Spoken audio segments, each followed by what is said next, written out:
8년간의 믿음이 단 하루 만에 무너져 버렸어. 여기 8년간 중국을 연구하고 자문해온 독일의 기업 컨설턴트가 있습니다. 독일 최고의 기업들에게 중국 문화와 소비자 트렌드를 분석해주는 전문가로 그의 말 한마디에 수백만 유로의 투자가 결정될 정도였죠. 중국어는 물론 중국 문화에도 정통했던 그는 베이징대 석사 출신다운 자부심으로 중국을 최고의 시장이라 자신 있게 추천해왔습니다. 하지만 최근 독일의 한 대기업이 그에게 특별한 의뢰를 했습니다. 이번엔 한국과 중국 두 시장을 직접 비교 분석해주세요. 우리 회사의 미래가 걸린 일입니다. 그렇게 시작된 현장 조사에서 그가 마주한 충격적인 진실, 오늘 그의 생생한 경험담을 공개합니다. 중국 전문가가 보내온 충격적인 한중 비교 분석 보고서 지금 시작합니다. 잠깐만요.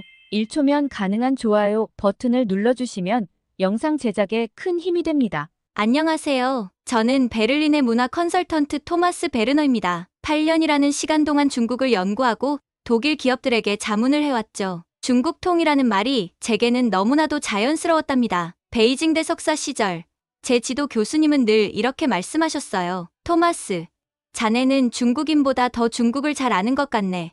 그때마다 얼마나 뿌듯했는지 모릅니다. 그런 제가 지난달 인생에서 가장 큰 충격을 받았습니다. 아니, 충격이라기보다는 깨달음이라고 해야 할까요? 모든 것은 도이체방크 아시아 진출 프로젝트에서 시작됐어요. 평소처럼 중국 시장을 강력 추천하려는데 갑자기 젊은 임원 한 명이 불쑥 질문을 던지더군요. 베르너 씨, 한국은 어떻습니까? 순간 멍해졌습니다. 한국이요?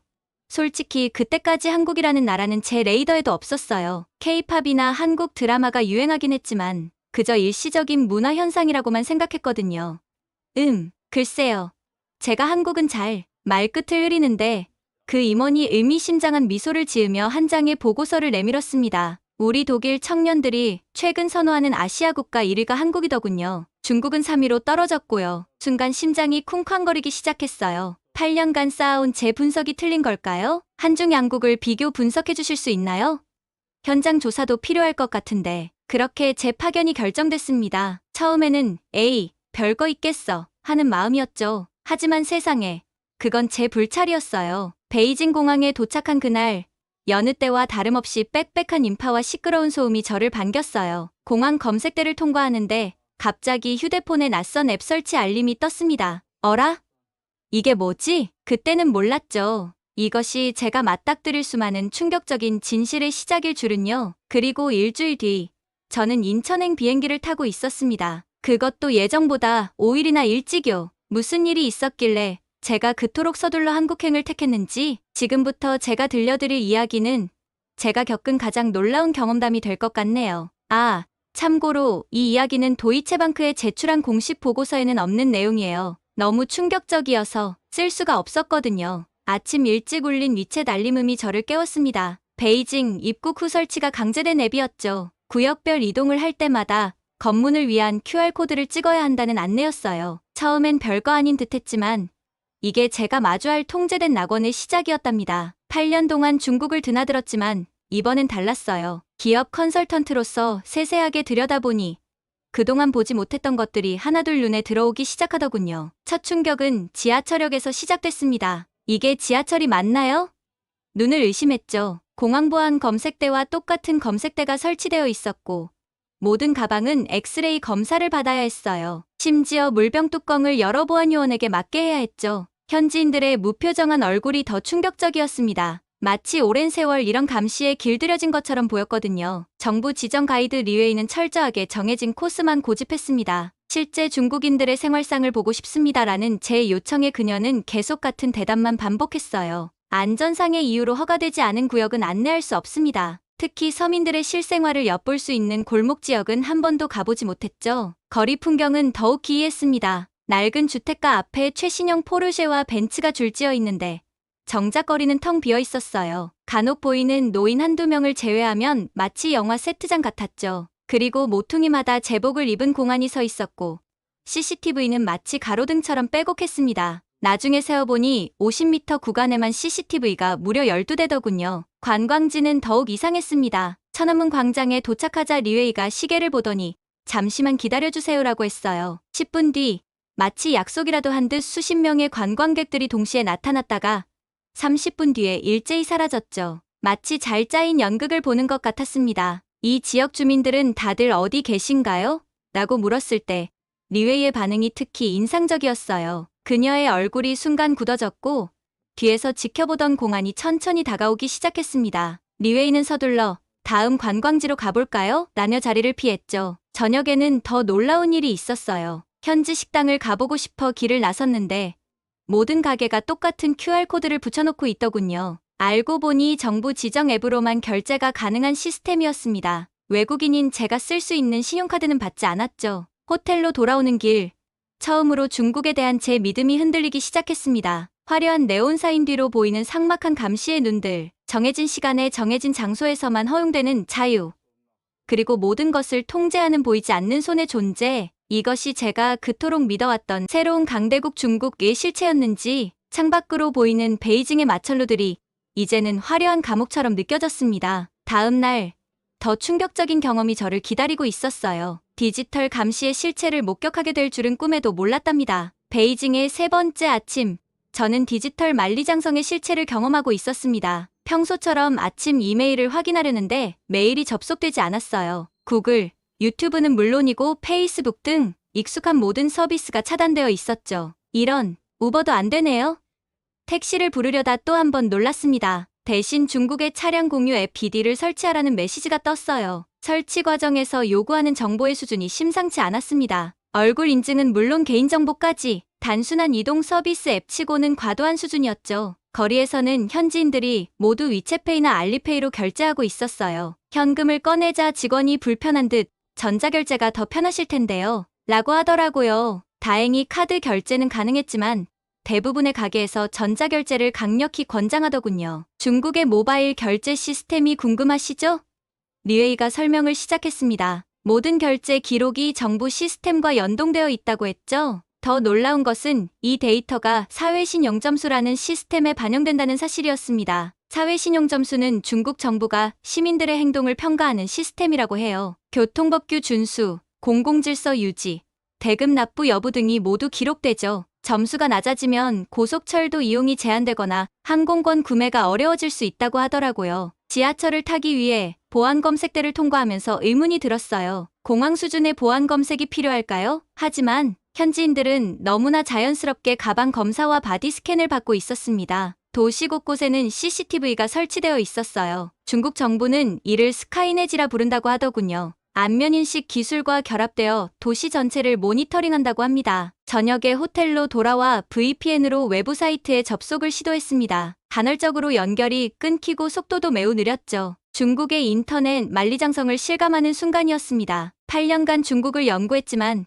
이런 디지털 통제의 실체는 미처 몰랐어요. 화려한 디지털 기술의 이면에 숨겨진 또 다른 현실을 마주하니 착잡했습니다. 노트북을 덮고 창밖을 바라보았어요. 수많은 고층 빌딩의 LED, 조명이 반짝이는 베이징의 밤하늘 아래서 디지털 시대의 새로운 형태의 통제를 생각하며 깊은 한숨이 나왔습니다. 다음 일정은 한국이었어요. 과연 어떤 모습일지 그때 저는 몰랐습니다. 제가 곧 경험하게 될 놀라운 차이를요. 인천공항에 도착한 순간 마치 어깨에서 무거운 짐을 내려놓은 것 같았습니다. 베이징에서의 답답함이 얼마나 컸는지 한국에 도착하고 나서야 깨달았죠. 웰컴 투 코리아. 도움이 필요하신가요? 입국장에서 길을 헤매고 있을 때 자원봉사자로 보이는 젊은 여성이 자연스럽게 다가와 영어로 말을 걸었습니다. 중국에서는 상상도 할 수 없었던 일이었죠. 공항에서 서울 시내로 향하는 길, 처음으로 느낀 한국의 모습은 자유로움이었어요. 아무런 통제나 감시 없이 구글맵으로 경로를 검색하고 우버를 사용할 수 있다는 게 믿기지 않았습니다. 세상에, 이게 정말 도심 한가운데인가요? 호텔로 가는 길에 본 청계천은 그야말로 충격이었습니다. 빌딩 숲 사이로 맑은 물이 흐르고 시민들이 자유롭게 산책을 즐기고 있었죠. 중국의 통제된 관광지와는 전혀 다른 모습이었어요. 지하철을 타기 위해 습관적으로 큰 가방을 들고 검색대 앞에서 멈칫했는데 중국과 달리 한국에서는 검문 같은 건 없었습니다. 대신 깨끗하고 현대적인 지하철역과 친절한 안내 표지판들이 여행자를 반겼죠. 영어는 물론 중국어, 일본어로도 안내가 되어 있었어요. 호텔에 도착해서 제일 먼저 한 일은 와이파이 속도 테스트였습니다. 이럴 수가. 제 입에서 저도 모르게 감탄사가 나왔어요. 세계 최고 수준이라는 한국의 인터넷 속도를 직접 경험하는 순간이었죠. 심지어 룸에는 개인 전용 와이파이 공유기까지 있었습니다. 저녁을 먹으러 나갔다가 또 한 번 놀랐어요. 거리 곳곳에 흡연구역이 깔끔하게 마련되어 있었고 사람들은 자발적으로 그곳을 이용하고 있었습니다. 강제나 감시가 아닌 시민의식으로 만들어진 질서였죠. 음식점에서는 신용카드는 물론 현금까지 모든 결제 수단을 자유롭게 쓸 수 있었어요. 더 놀라운 건 제가 영어로 주문하자 직원이 서툴지만 열심히 영어로 응대해 주었다는 거죠. 아, 이건 좀 매워요.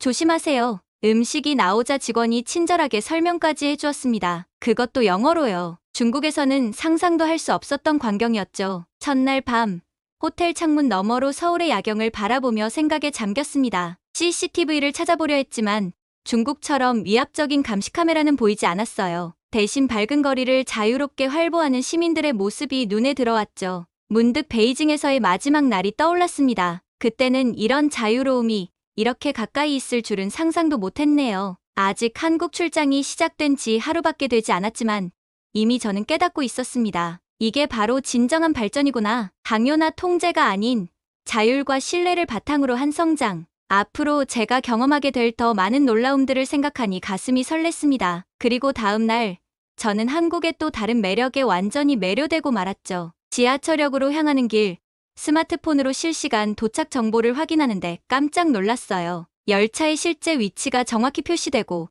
심지어 칸별 혼잡도까지 알 수 있더군요. 이런 게 가능하다니 환승할 때는 더 놀라웠습니다. 앱이 최적의 환승 경로를 알려주는 것은 물론이고 이동 동선까지 정확하게 안내해 주었어요. 독일의 대중교통과는 차원이 달랐죠. 게다가 교통카드 하나로 지하철, 버스는 물론 택시까지 이용할 수 있다니. 점심시간, 한현지 식당에 들어갔는데 처음 보는 광경이 펼쳐졌습니다. 직원이 가위로 고기를 자르더군요. 아, 이게 바로 그 유명한 가위 서비스구나. 중국 동료가 말했던 한국의 특별한 서비스 문화를 직접 목격하는 순간이었죠. 식당 내부도 인상적이었습니다. 테이블마다 설치된 콜벨, QR코드로 메뉴 주문하기, 심지어 로봇 서빙까지. 하지만 중국과는 달리 전통적인 결제 방식도 자유롭게 선택할 수 있었죠. 강요가 아닌 편의를 위한 기술이었습니다. 오후에는 강남역 근처의 한 카페에 들렀는데 또 한 번 놀랐어요. 테이블마다 무선 충전기가 설치되어 있었고 심지어 노트북 전용 콘센트까지 있더군요. 여기서 일하면 좋겠다는 생각이 절로 들었습니다. 퇴근 시간, 지하철에서 본 광경은 정말 인상적이었어요. 대부분의 사람들이 고속 와이파이로 동영상을 시청하거나 모바일 게임을 즐기고 있었죠. 끊김이나 버퍼링 없이 말이에요. 저녁에는 배달 앱을 써봤습니다. GPS로 실시간 위치 추적은 기본, 정확한 도착 시간 예측까지. 이래서 전 세계 배달 서비스들이 한국을 벤치마킹하는구나 실감했죠. 식사 후 보고서 작성을 하면서 생각했습니다. 이곳의 기술은 단순히 발전만 한 게 아니었어요. 인간의 필요와 편의를 최우선으로 생각한 진정한 의미의 스마트 시티였죠. 문득 베이징의 디지털 통제가 떠올랐습니다. 겉으로는 비슷해 보이는 디지털화였지만 그 목적과 철학은 완전히 달랐어요. 한국의 기술은 시민의 자유와 편의를 위한 것이었고 무엇보다 선택권이 있었습니다. 저녁에는 호텔 와이파이로 독일 동료들과 화상회의를 했습니다. 이게 말이 되나?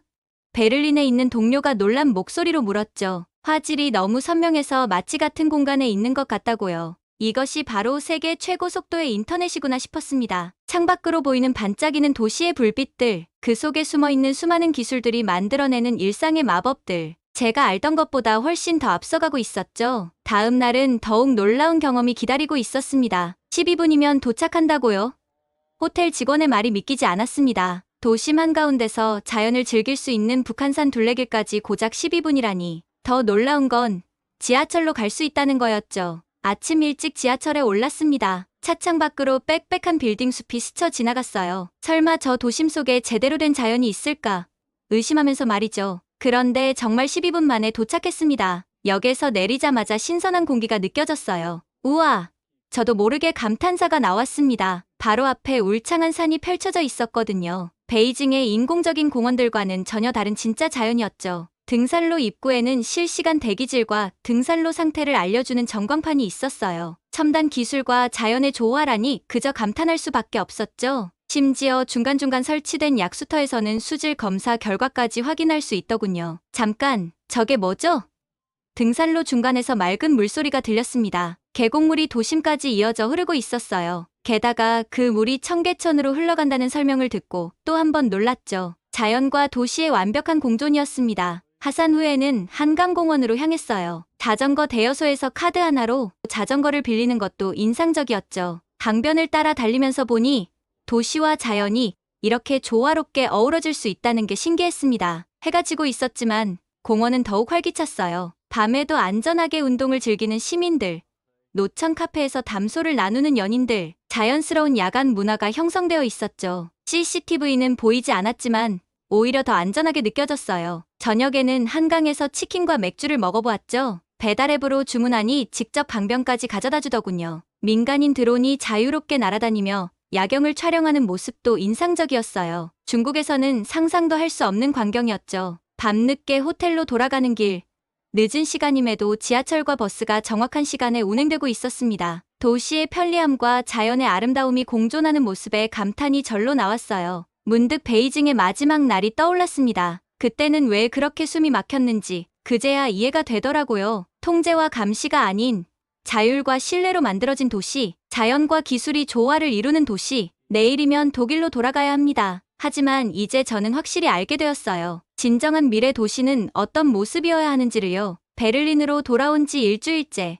저는 아직도 한중 양국의 경험을 정리하느라 바빴습니다. 도이체방크의 보고서는 이미 제출했지만 개인적인 기록을 남기고 싶었거든요. 톰, 보고서 내용이 사실입니까? 최고 경영자의 질문에 저는 확신을 가지고 대답했습니다. 네, 제가 직접 경험한 내용입니다. 오히려 보고서에는 절반도 담지 못했죠. 8년간 중국 전문가로 살면서 제가 얼마나 표면적인 것만 보고 있었는지 깨달았습니다. 화려한 마천루와 첨단 기술 뒤에 숨겨진 통제와 감시, 그리고 한국에서 발견한 자유와 신뢰의 가치, 이 차이는 너무나 명확했어요. 보고서의 핵심은 단순했습니다. 중국 정부 주도의 하향식 발전, 통제된 기술, 감시와 제재, 한국 시민 중심의 상향식 발전, 자유로운 기술 활용, 신뢰와 자율, 특히 인상적이었던 건 강제성의 차이였죠. 중국은 모든 것이 의무였습니다. 앱 설치, 결제 방식, 이동 경로까지. 반면 한국은 선택이었어요. 더 편리하니까 자연스럽게 사용하게 되는, 결국 진정한 혁신은 자유에서 시작된다. 제 보고서의 마지막 문장이었습니다. 도이체방크는 이 내용을 바탕으로 아시아 투자 전략을 전면 수정하기로 했죠. 흥미로운 건 제 보고서가 회사 내부에서 파문을 일으켰다는 겁니다. 다른 부서의 중국 담당자들이 너무 부정적인 것 아니냐고 항의했죠. 하지만 저는 알고 있었어요. 이것이 진실이라는 걸. 베르너 씨, 다음 프로젝트는 한국 전문가로 활동해 주셨으면 합니다. 예상치 못한 제안이었지만 기쁘게 수락했습니다. 오늘도 제 책상에는 2장의 사진이 놓여 있습니다. 베이징의 마천루와 서울의 청계천. 얼핏 보면 베이징이 더 화려해 보이죠. 하지만 자세히 들여다보면 보입니다. 서울의 사진에서는 자유롭게 웃고 있는 시민들의 모습이, 베이징의 사진에서는 빌딩 사이로 보이는 수많은 감시 카메라가. 아빠, 우리 다음 휴가는 한국에 가요. 10살 딸아이의 제안에 저는 미소를 지었습니다. 이제는 제가 보여줄 수 있거든요. 진정한 미래 도시가 어떤 모습인지를. 이렇게 제 여정은 끝이 났지만 새로운 시작이 기다리고 있습니다. 이제 저는 매일 아침 한국 뉴스를 보며 하루를 시작합니다. 놀랍게도 매일같이 새로운 혁신 소식이 들리더군요. 그리고 이번엔 확실히 알 수 있었어요. 진정한 미래는 어디에 있는지를요. 2주 후 제 보고서는 예상치 못한 반향을 일으켰어요.